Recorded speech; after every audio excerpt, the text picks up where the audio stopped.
Tudors.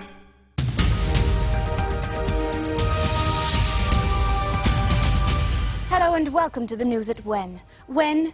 Tudor times, when England broke with Rome and got its own church, which really pleased Henry VIII and really upset the Pope. Here with more details is Bob Hale with the Catholic Report. Bob. Thank you, Sam. Well, there it is, Tudor England. That's Henry VIII right there. And as you can tell, it's wall-to-wall Catholics as far as the eye can see, much as it has been for, let's say 900 years. But Henry's got a bit of a problem because he wants a divorce, which is exactly the sort of thing that the Catholic Church doesn't like. So he asks the Pope if he can have a divorce, and he says, no way, Jose, which is weird because his name's Henry. So what does Henry do? He breaks away from the Pope. There he goes, and he starts up his own church here in England called, unsurprisingly, the Church of England. And since he's in charge of it, he basically grants himself a divorce and marries Anne Boleyn, who's a Protestant, meaning she believes in the Bible, but not in the Pope. Now, since the country's turning Protestant, Henry starts being a bit mean to the Catholics.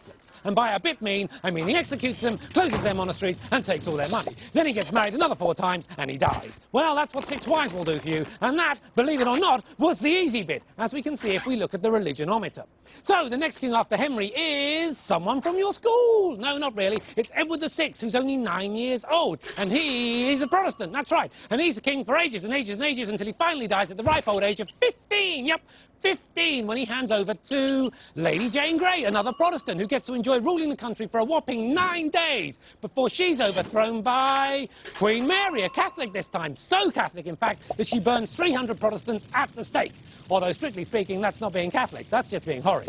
So England is Catholic again, and everyone can just sit down and get used to it. But not for long, because here comes Queen Elizabeth. And you've guessed it, she's a Protestant. She even fights off a Catholic invasion, the Spanish Armada. Then Elizabeth is followed by James I, who's a Scottish Protestant. Or is it a British Protestant? Either way, he's a Protestant, but he likes Catholics. At least he doesn't until one tries to blow him up. Naughty, naughty Guy Fawkes. And after James comes Charles I, who acts like a Catholic, but basically doesn't care. He just wants to be in charge, which he is, until he's overthrown by that chap. Huh? Who's not a Catholic or a Protestant. He's not even a king. Seriously, he's Oliver Cromwell, a Puritan, which is like a really strict Protestant.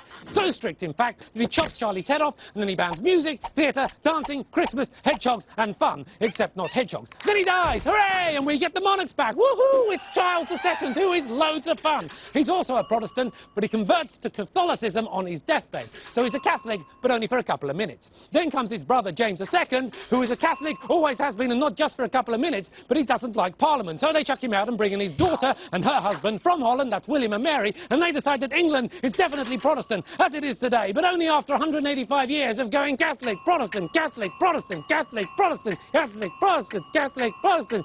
You're getting sleepy.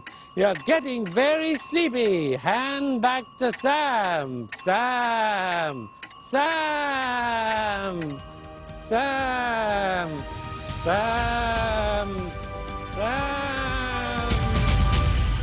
Yes, the whole Catholic Protestant thing started with Henry VIII's doomed marriage to Anne Boleyn.